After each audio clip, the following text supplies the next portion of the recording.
Hello दोस्तों, PS class में आपका स्वागत है। आज अपन राजस्थान जीके के टॉप मोस्ट क्वेश्चन लेके फिर से हाजिर हो गए हैं। अगर आपने पहले वाले वीडियोस नहीं देखे हैं तो वो भी जाके जरूर देखना। सारे के सारे इंपॉर्टेंट क्वेश्चन अपन कर रहे हैं। तो आज की क्लास अपन शुरू करते हैं। हठ योग प्रणाली किसके द्वारा प्रतिपादित की गई? इसका सही आंसर क्या होगा? आईएस देवनाथ जी, गोरखनाथ जी, माननाथ जी या सोमनाथ जी? इसका सही आंसर होगा गोरखनाथ जी। गोरखनाथ जी के द्वारा हठ योग प्रणाली, योग में भी कई प्रकार की प्रणाली होते हैं जिसमें से हठ योग किसके द्वारा दिया गया?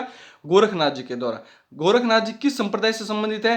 तो नाथ संप्रदाय से। संत संप्रदाय के आपके क्वेश्चन जरूर देखने को मिलते हैं। तो गोरखनाथ जी किस संप्रदाय से संबंधित है?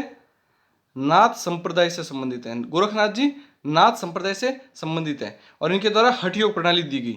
नेक्स्ट क्वेश्चन अपन देखते हैं। कौन सा राजघराना सेवा शैव मत का अनुयायी था? शैव मतलब शिवजी, शैव मतलब शिवजी से संबंधित जो अनुयायी होगा उसका आंसर यही होगा। तो इसका सही आंसर क्या होगा? मारवाड़ राजघराना, नाडोल राजघराना, मेवाड़ राजघराना या हाड़ौती राजघराना? इसका सही आंसर होगा मेवाड़।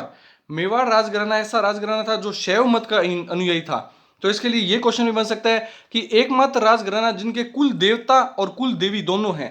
ज्यादातर राजघरानों में आपको कुल देवी मिलेगी देखने को, तो इस मेवाड़ राजघराने में आपको कुल देवता भी देखने को मिलेंगे। वो किस मत से हैं? शैव मत से हैं। किस मत से हैं? शैव मत से। और कुल देवता कौन है इनके? एकलिंग जी। एकलिंग जी जिनका मंदिर कहाँ पे है? कैलाशपुरी उदयपुर में। एकलिंग जी का मंदिर कहाँ पे है? कैलाशपुरी और उदयपुर में। और बप्पा रावल कई बार इनकी पूजा करते हुए इनकी तस्वीरें भी पाई गई है। मेवाड़ राजघराने में बप्पा रावल के द्वारा इनकी पूजा करते हुए पाई गई है। तो इसका सही आंसर होगा मेवाड़ राजघराना। नेक्स्ट क्वेश्चन अपन देखते हैं। पृथ्वीराज रासो पुस्तक की रचना किसने की? वेरी वेरी इंपॉर्टेंट क्वेश्चन है, कई बार एग्जाम्स में पूछा गया क्वेश्चन है। इसे इंपॉर्टेंट टिक कर लीजिएगा और अच्छे से याद कर लीजिएगा। इसका आंसर क्या होगा? जयानक, जलहण, चंद्रबरदाई या नयन चंद्र सूरी? इसका सही आंसर होगा चंद्रबरदाई। चंद्रबरदाई के द्वारा पृथ्वीराज रासो पुस्तक लिखी गई। कल अपन ने वीडियो में देखा था चौहान वंश का अंतिम शासक कौन था? पृथ्वीराज रासो, पृथ्वीराज चौहान थर्ड। और उनके दरबार में चंद्रबरदाई भी था। उनके दरबार में चंद्रबरदाई भी कवि या फिर लेखक था जिसके द्वारा यह पुस्तक लिखी गई, पृथ्वीराज रासो। और इस पुस्तक को पूरा किसने किया? चंद्रबरदाई का पुत्र जलहण। चंद्रबरदाई का पुत्र जलहण के द्वारा इसको पूरा किया गया। इसके पीछे की कहानी अपन देखते हैं ढंग से।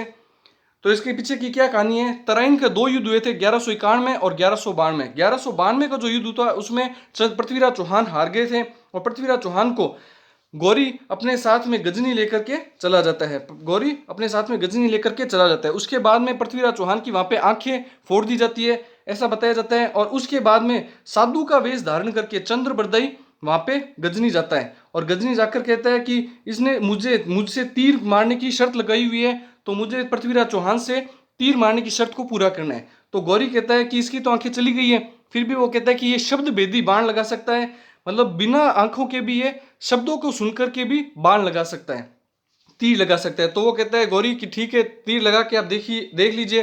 तब चंद्रबरदाई एक कविता गाता है। वो कविता क्या है? 4 बांस 24 गज आंगुल अष्ट प्रमाण, ता ऊपर सुल्तान है मत चूके चौहान।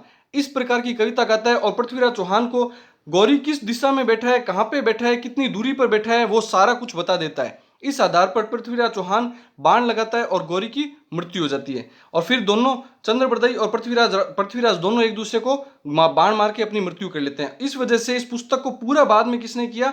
जलहण। पर चंद्रबरदाई का पुत्र जलहण के द्वारा इस पुस्तक को पूरा किया गया। आई होप आपको पूरा क्वेश्चन समझ में आ गया होगा। नेक्स्ट क्वेश्चन अपन देखते हैं। अजमेर शासक विग्रहराज चतुर्थ का अन्य नाम क्या था? वेरी वेरी इंपॉर्टेंट क्वेश्चन लगा लीजिए, कई बार एग्जाम्स में ये भी क्वेश्चन बना हुआ है। तो इसका सही आंसर क्या होगा? बीसल देव, सोमदेव, संग्राम सिंह या अजय राज? इसका सही आंसर होगा बीसल देव। बीसल देव किसका नाम था? विग्रहराज चतुर्थ का, जो कि अजमेर शासक था। और इसी के शासन काल में कहा जाता है कि अजमेर के चौहान वंश का शासकों का कला व संस्कृति का स्वर्ण काल कहलाता है। कला व संस्कृति का स्वर्ण काल कहलाता है। लिख देता हूं मैं, कला व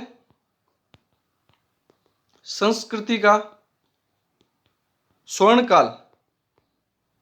अजमेर का स्वर्ण काल कब कहलाता है? कला व संस्कृति का स्वर्ण काल कहलाता है बीसल देव के समय का जो काल होता है वह। नेक्स्ट क्वेश्चन अपन देखते हैं। राजस्थान की सबसे बड़ी पेयजल परियोजना कौन सी है? वेरी वेरी इंपॉर्टेंट क्वेश्चन लगा लीजिए, कई बार एग्जाम्स में भी रिपीट हुआ क्वेश्चन है। इसका सही आंसर क्या होगा? जवाई परियोजना, बीसलपुर परियोजना, कोटा बैराज परियोजना या जवाहर सागर परियोजना? इसका सही आंसर होगा बीसलपुर परियोजना। बीसलपुर परियोजना कौन से जिले में पड़ती है? टोंक जिले में। बीसलपुर परियोजना कौन से जिले में पड़ती है? टोंक जिले में। और कौन सी नदी पर पड़ती है? तो आपको याद रखना है बीसलपुर, इसका आंसर तो हो गया बीसलपुर बनास नदी पर। किस नदी पर हो गया? बनास नदी पर। बनास नदी पर पड़ती है और टोंक जिले में पड़ती है। यह राजस्थान की सबसे बड़ी पेयजल परियोजना है। नेक्स्ट क्वेश्चन पर देखते हैं, किस देवता की फड़ पर 5 रुपए की डाक टिकट जारी हुई है? वेरी वेरी इंपॉर्टेंट क्वेश्चन है और इससे करंट से रिलेटेड भी क्वेश्चन बन सकता है, इसलिए ये क्वेश्चन आप स्टार लगा लीजिएगा, आने के बहुत ज्यादा संभावना है। इसका सही आंसर क्या होगा? गोगा जी, रामदेव जी, तेजा जी या देवनारायण जी? इसका सही आंसर होगा देवनारायण जी। इसका सही आंसर क्या होगा? देवनारायण जी जो देवता है, लोक देवता है, उनके ऊपर 5 रुपए की डाक टिकट जारी की हुई है। और उसके साथ में अपन करंट का क्वेश्चन भी देखते हैं, तो देवनारायण जी की 1111वीं जयंती पर अभी प्रधानमंत्री नरेंद्र मोदी भी राजस्थान में आकर के गए थे इनकी जयंती के ऊपर, तो ये करंट से रिलेटेड बात भी अपन ने देख ली है। फरवरी माह में ही अभी प्रधानमंत्री नरेंद्र मोदी आकर के गए थे। नेक्स्ट क्वेश्चन अपन देखते हैं, देव सोमनाथ का मंदिर किस जिले में है? यह भी इंपॉर्टेंट क्वेश्चन है, कई बार एग्जाम्स में देवी देवताओं के मंदिरों से संबंधित क्वेश्चन भी आपको देखने को मिलते हैं। इसका सही आंसर क्या होगा? अजमेर, उदयपुर, डूंगरपुर या बांसवाड़ा? इसका सही आंसर होगा डूंगरपुर जिले में देव सोमनाथ का मंदिर स्थित है। देव सोमनाथ का मंदिर किस जिले में स्थित है? डूंगरपुर जिले में स्थित है। नेक्स्ट क्वेश्चन अपन देखते हैं, सांप के काटने पर किसका धागा बांधा जाता है? वेरी वेरी इंपॉर्टेंट क्वेश्चन है, कई बार एग्जाम्स में पूछा हुआ क्वेश्चन है ये भी। इसका सही आंसर क्या होगा? हड़बू जी, रामदेव जी, मेहा जी या तेजा जी? इसका सही आंसर होगा तेजा जी। और तेजा जी का गीत बुआई से पहले किसान भी गाते हैं और तेजा जी का धागा भी बांधा जाता है सांप के काटने पर। इसी वजह से इन्हें काला व बाला के देवता के रूप में भी जाना जाता है। इसका सही आंसर क्या होगा? तेजा जी।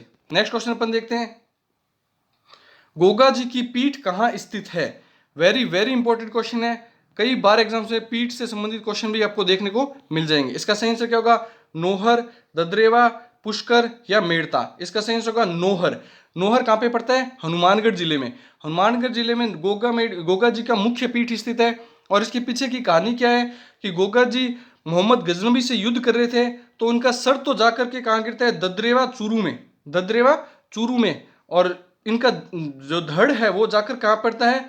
नोहर हनुमानगढ़ में। इसी वजह से ददरेवा चूरू को इस शीर्षमेढ़ी के रूप में जाना जाता है और नोहर हनुमानगढ़ को दुड़मेढ़ी के रूप में, धड़ की वजह से दुड़मेढ़ी के रूप में जाना जाता है। और गोगा जी का जन्म कब हुआ था? एक्स्ट्रा फैक्ट देखते हैं, 946 ईस्वी में।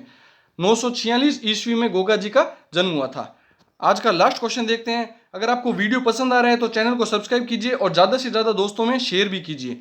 आज का लास्ट क्वेश्चन है, कजली तीज कहाँ की प्रसिद्ध है? जयपुर, बूंदी, बीकानेर, जोधपुर? इसका सही आंसर होगा बूंदी। कजली तीज को कौन से बोलते हैं? सातुड़ी तीज भी बोला जाता है। कौन सी तीज बोला जाता है? सातुड़ी तीज भी बोला जाता है। एक इसको और तीज बोला जाता है बड़ी तीज। एक इसको क्या क्या बोला जाता है? बड़ी तीज। बड़ी तीज कहाँ की प्रसिद्ध है? बूंदी की। देखो आपको याद कैसे रखना है, बड़ी कैसी है? बूंदी, बड़ी बूंदी, बड़ी बूंदी, बड़ी बूंदी, इससे आपको याद हो जाएगा। बड़ी तीज कहाँ की प्रसिद्ध है? बूंदी जिले की। और छोटी तीज कहाँ की प्रसिद्ध है? तो वो हो गया जयपुर जिले की। छोटी तीज कहाँ की प्रसिद्ध है? तो वो हो गया जयपुर जिले की। और कजली तीज, जिसको सातुड़ी तीज भी बोला जाता है, वो कहाँ की प्रसिद्ध है? बूंदी जिले की। आई होप आपको वीडियो पसंद आएगा। पसंद आए तो ज़्यादा से ज़्यादा दोस्तों में शेयर कीजिए, स्टडी ग्रुप में शेयर कीजिए, ताकि मुझे भी मोटिवेशन मिले। और सब्सक्राइब कीजिए ज़्यादा से ज़्यादा चैनल को। और अगस्त माह में BSTC का एग्जाम होने वाला है और राजस्थान में कई एग्जाम आने वाले हैं, और इसकी PDF भी आपको मैं डिस्क्रिप्शन बॉक्स में उपलब्ध करा दूंगा। ज़्यादा से ज़्यादा दोस्तों में शेयर कीजिए। Thank you.